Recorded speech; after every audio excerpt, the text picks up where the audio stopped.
Reddit, what is the most sinister thing that's ever happened to you? Story 1, I guess this a small world kind of thing rather than truly paranormal, but I was an ER tech and while restraining an unruly drunk patient, he spat in my face, swung at me, and threatened to kill my family. He got a continuance on charges, so it was an ongoing case. One day, about 8 months later, I got on the train and was buried in my phone. I heard behind me, "Thank you for saving my life." I looked behind, and it was him. He apologized profusely, told me he was sober, and scribbled a free meal coupon on a page of his Sudoku book for a restaurant he had found work. I dropped the charges. I hope he's still doing well. Story 2. I'm a medic and firefighter. We once had a call for something normal, like chest pain or something. I can't remember. The caller said he was in his barn/garage, which isn't weird really around here. Anyway, we pulled up on the scene and something just felt off. No idea why, but something just told me in my gut that something was wrong. I decided to do a 360 around the building before we went through the door at the front, which was clearly the entrance. I walk around and come to a window on the side of the building and look in. There was a shotgun rigged to the door. The guy had set a booby trap for us, and he had hung himself as well. We kicked in this plexiglass type material on the side of the building and entered that way. The guy was dead. Nothing we could do about it at that point. I would have been the first through that door. No idea why I didn't just walk through it that day. I've posted this before, but I feel it's a decent story. Story 3. I was a manager of computer repair for a retailer a couple of years ago. We had a client's computer in the back running various malware and virus scans. I was doing morning paperwork in the back near the computer. This PC had its screensaver on displaying random photos from the My Pictures folder, various family members, children's birthday parties, and the usual stuff. Then from then on my eyes, I swear to God, I saw a picture of a woman from the shoulders up with her throat cut. As soon as I realized what I was making out, I directed my full attention, and it was back to photos of a car show. As the day went on, I thought nothing of it and proceeded to continue my work until I was bringing another customer's PC to the back to work on, and again from my peripheral I could have sworn I saw a bloody body bound in the trunk of a car. At that moment I began to freak out. I grabbed one of my employees and explained to him the situation. We then sat for 10 minutes and watched this screensaver. It is against company policy to search through the client's personal files without absolute just cause. We then proceeded to see a photo of 2 bodies in a shallow grave out in the woods and another photo of a severed hand down in the kitchen drawer. I then went and got the general manager and informed him of the situation and had him view this screensaver. We then felt that it would be in everyone's best interest to contact law enforcement. In about 15 minutes, the owner of the computer and another gentleman show up. I proceed to tell him that his computer is not ready and it will be a while. He then informed me that he was called there because someone reported there were some photographs of a grisly murder that we had found. I showed him his computer and then his partner then began to laugh at him. Apparently, he went against police policy and took some of his work home with him and had never noticed his work photos were being used as a screensaver. Story 4. The day after my dad died, I lay down and took a long nap. I was exhausted from the visitors and the questions and the reminders that he was gone, so I just wanted to escape for a while. During that nap, I had a strange dream. I was back in the hospital again, and I saw my dad surrounded by doctors and hooked to all kinds of wires and IVs. I cried and told them to leave him alone and that he had suffered enough, but my dad told me not to cry, and it was then that I noticed they were actually removing the wires and IVs from him. He stood up, which was something he hadn't done in a long time, and asked me to walk with him. He was wearing a long white robe, and together we walked through a beautiful place next to a stream. I was telling him about how we had seen the Avengers recently and how his favorite superhero, the Hulk, had been in it. I laughed as I explained the scene where Hulk slams Loki around like a rag doll and said, "Oh my God, That would have been your favorite part. You would have died laughing. My dad said, poor choice of words, but he was smiling. I said, yeah, true. Sorry, Dad. His smile went away, and then he looked at me seriously and said, it's all right. You know, I didn't really want to die. And then I woke up. I had tears streaming down my face, and to this day I have never had another dream like that again. I've always been skeptical of the unknown, but sometimes I wonder if he was saying goodbye to me in the only way he could. I still miss him every day of my life. If I could have just one more dream with him, I would be so happy. Story 5. I was driving home per usual and got this random, unwavering feeling that my house had been broken into. I kind of laughed and said, please don't let my house have actually been broken into, out loud as I turned the corner onto my street. The first thing I noticed when I pulled up to the house were the blinds on my bedroom window. They were yanked around and twisted up. Some guy that lives across the street turned out to have been stalking me and decided to climb through my bedroom window. He took nothing valuable, just some weird personal items. It was terrifying to walk in and see my things rummaged through. It was even scarier when I talked to the neighbor, and they admitted that multiple people in the neighborhood had seen it happen, but they were all too scared of old dude to say anything. The weirdest part of it all, and I mean this guy took some creepy personal things, is that nagging feeling I had before I found the remnants of the break-in. I swear I knew before I knew, and that was such a sinister feeling. Something similar to knowing before I knew happened to me in 2016. I had spent the weekend out at my friend's house. This was a Sunday morning, and for some reason we had woken up earlier than usual, so we were just watching videos on her phone. Out of nowhere, I got this really awful feeling in my chest that someone had died. I started crying, and she calmed down. A few hours later, my parents arrived there to pick me up, later than they said they would, and while I was in the elevator, I simply knew they were going to be crying. When I met them outside, they really were crying. My mom got in the back seat of the car with me and told me that my childhood dog had died.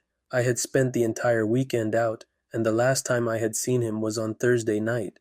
It's even more sinister to think that all the times that I've experienced death, I was not around or present to actually see it. This story is particularly interesting because I was in 8th grade and my parents were somewhat strict, so it was definitely not usual for me to spend an entire weekend out. Story 6. This happened last year. I was having a recurring dream where I was in the woods at night. I noticed a campfire in the distance. Whoever was sitting at the fire noticed me and yelled out, "Hey, what are you doing out here?" and started moving towards me until I woke up. Late last summer, I decided to go out to the woods for a hike. Once I got out there, I needed to pee. I hopped off of the trail to get closer to the creek so I could take care of business and not worry about anyone walking up on me. As I approached the creek, I saw a hidden shelter and a man setting up a campfire. When he noticed me, he said, "Hey, what are you doing out here?" Nothing else happened. I apologized and went on my way. It was the only time in my life that I had dreams of an event before it happened. I was pretty shook at the time. Story 7. As a teen in the late 70s, my friend group used to enjoy marijuana and beer.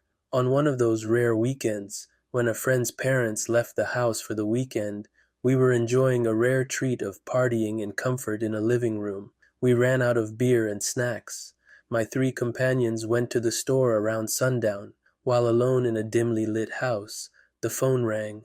When I answered, a voice said in a slow, quiet whisper, "It's all your fault." What ran through my brain in an instant was how boring my life had been to this point, and this was probably the most exciting thing that had ever happened to me, like something you see on TV or in the movies, and in a flash, my excitement blurted out as far out. Then they hung up story 8. My ex and I lived in a remote part of northern Nevada. The house was literally in the middle of a field, and our neighbors were far away. He worked nights, and I never liked how dark and quiet it was. One night when he was working, I fell asleep and had a dream about him. In the dream, he was standing on the edge of a cliff, like the Grand Canyon, looking out at the view. I tried many times to get his attention, but he wouldn't acknowledge me. He was just staring straight ahead. After ignoring me for a while, he abruptly turned to me and grabbed the outside of my arms firmly. His face looked panicked and he said, "Name, there's somebody in the house." Like in the movies, my eyes shot open and I woke up with my blood running cold. I lay in bed silently, listening for any sound. I was even more terrified when the dog woke up almost immediately, started barking, and ran out his dog door into the yard. What did he hear? I never saw or heard anything out of place.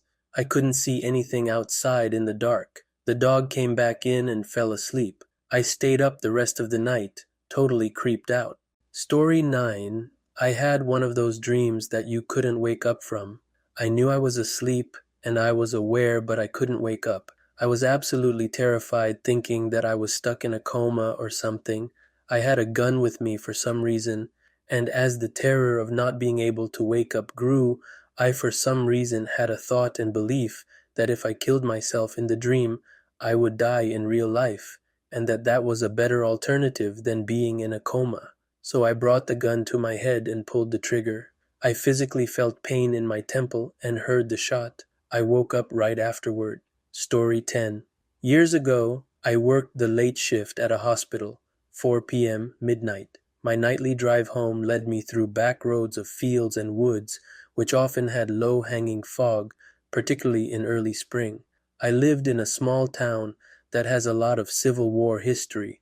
Ghost stories were so popular that area historians would do moonlight ghost walks, where they searched for signs of restless spirits roaming the battlefield. The urban legend was that, in a war that pitted brother against brother, those soldiers who were killed by family became souls that were never at rest. I never bought into it, but one night under particularly dense fog did scare the ever-living crap out of me. At around 1 a.m., as I sped through curves and hills, I saw the outline of two figures walking along the side of the road. The closer I got, the more I slowed down as I didn't want to hit them or anything. By the time I passed them, I was going probably 10 miles per hour. First, I noticed their weirdly shaped hats. Then, the buttons on their jackets glimmered in my headlights. I swear to God, there were two Civil War soldiers walking in the fog in the moonlight. I could not breathe. The taller one, thin and gangly, looked up at my car and put his hand towards me. I hit the gas so hard. My transmission could barely keep up. I sped off into the night, and when I finally caught my breath, screamed several expletives. As I rounded another curve, I saw a small car, a Geo Metro, pulled over with lights flashing. Its hood was up, and steam was coming from the engine. A man in Civil War garb stood close by, staring at it, with his hands on his hips. Damn reenactors were in town for some event and had car problems. To this day, I have no clue why they were out so late. It scared me to death. Story 11. When I was 13-14 years old, some older boys threw rocks from a demolition site at me and my friend. One rock hit me in the face and knocked me down. I started bleeding profusely on the sidewalk and my friend was freaking out. We have not had cell phones since the 1990s and weren't near a payphone. An older man in his 50s or 60s stopped in a pickup truck and asked us to get in. My friend was like, OMG, but I said, no, let's get in. It's fine. This older man felt really trustworthy, but I didn't know why. My friend got in with me and he drove us straight to the hospital. The hospital took his name, my friend's, and mine when we got to the ER, and the man was placed out. I had problems from the injury for 2-3 years, but I'm fine now, other than a small dent in my skull. My mom told me I should look him up in the phone book and call to thank him. There was exactly one name that matched his. It was an unusual name. I called it. The woman who picked up told me he had died 6 months earlier, but his physical description matched what both my friend and I recalled. I was able to look up his obituary, and the photo matched his appearance. It was definitely sinister, and to this day, I don't really have any explanation for it. Story 12. A few years ago, I was on holiday in Malta with my family. My parents are Maltese, and I have a ton of cousins and family living there. One of my cousin's fathers had passed away a few years before this, and I'd known him fairly well. On this day, while I was on holiday, we were just outside the walls of Valletta walking on a road, and my wife and I started mentioning we needed to look for a way to cross. We were just walking normally and not standing on the edge of the road or making any sign that we wanted to cross. Suddenly, a Mini Cooper appears out of nowhere, slams to a halt where I am, and the driver leans across and tells me not to cross the road where I am. That's too dangerous, and points to a spot where I should cross. Then he drives off. The driver was an exact resemblance of my cousin's father, wearing exactly the same clothes, shorts, white singlet, he used to habitually wear, and driving exactly the same car he used when alive, and the same color. The thing is, he spoke to me in English when the default should have been Maltese. It's like he knew I spoke English when there was nothing that would have marked me out as a foreigner. I can't explain how he knew that I was intending to cross the road, but am convinced he appeared to save me from getting hit. Story 13. I grew up in a two-family house. Me, my parents and siblings lived on one side, and my grandmother on the other side. You're able to access my grandmother's side through a single door in the house. Once she passed away, I slowly took over her side since I was in high school and wanted my own space. One night I was walking to my room at the end of the hallway. There was a small mirror on the wall at the end. It was pretty dark, but I was still able to see. Right before I entered my room, I looked up into the mirror and saw my grandmother standing behind me. So terrifying, since this was around 3 a.m. I had to leave the house and stay with my girlfriend. Story 14. One of my favorite aunts died at 94, leaving my elderly dad a much-needed sum of money for his care. He had been recently conned out of his entire savings, while also left in deep debt by a man from a neighboring county, and I was working the DA from 200 miles away to build a case against him, all of which was unknown to my aunt upon her death. I had a POA for my dad by then and was at the bank on a Saturday morning to collect the inheritance check. Myself and the manager were the only people there, so she directed me to the only desk in the lobby rather than her office. After sharing with her the circumstances that had brought me there and finalizing the paperwork, she left to process a cashier's check in another area. Before putting away my aunt's death certificate, I placed my palm on it, whispering a prayer of gratitude to her for generously providing for my dad. At that moment, out of the corner of my left eye, I saw movement. A coin was rolling across the carpet floor and spun to a stop 4 feet to my direct left. Stunned, I got up and retrieved it, looking around for the source. It came from the direction of the floor-to-ceiling lobby window, brightly lit by the sun. No one was around, inside or out. I had goosebumps. When the manager came back, I told her what had just happened, showed her the penny, and asked if she had any possible explanation. She told me no change was kept in that area of the bank. It had been cleaned the night before, and I was the only customer so far. I half-jokingly said, "It's definitely my aunt then," letting me know it's going to be okay. The manager came around the desk and gave me a heartfelt hug. The conman was successfully convicted of fraud, elder abuse, etc., and sent to prison, max sentence. I was able to ensure my dad was debt-free, comfortable, cared for, and safe until his peaceful death. I carry that penny with me to this day. Story 15. I've had several sinister encounters in my life, but I'd like to lighten the post with one of the more positive ones I experienced. We had a farm, and I was having a very bad day. The goats had gotten out. My schedule was off. I had to drive an hour each way to get groceries, and lots of things I needed were out of stock. It was just one thing after the other, and I was just not having it. Our fridge wasn't leveled, so whenever I put groceries away, I had to prop it open with a shoe or the door would close. But you know how people get when they're frustrated and pissy. I didn't want to get the shoe to prop the fridge open, so the fridge door kept closing on me, and I was just getting increasingly angry. Then, for no apparent reason at all, The door gently opened wide and stayed open. I finished putting the groceries away and stepped back. The door gently closed. I said, "Thank you," out loud just in case, and went on with my day. Story 16. This was a few years ago in my early 20s. Hallucinated from the lack of sleep one night. I was slowly falling asleep, but had an odd feeling. I turned on my bedroom light and looked up at the corner of the bedroom ceiling.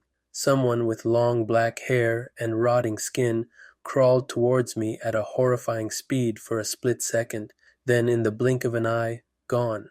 Ended up staying awake with the light on, then finally sleeping a bit when the morning sun rose. Another creepy thing happened, which had caused me to cover my ears with blankets and pillows until I heard of earplugs years later in my mid-20s to finally get some damn sleep. I was in my teen years and decided to take a nap one afternoon. Slowly drifted to sleep and vaguely kept hearing my name being whispered until there was a very sharp, forced whisper of my name being called directly next to my ear. I got up fast, freaked me the hell out, and nobody was in my bedroom but myself. I am still a very light sleeper, so it makes sleeping difficult without earplugs. Story 17. Sleep paralysis. I've had 2 episodes in my life, but the first one will stick with me forever. My bed was in a corner of my room, my closet was in the opposite corner, no door on the closet, and it was stacked with a ton of junk, community storage for the household, as I never used it.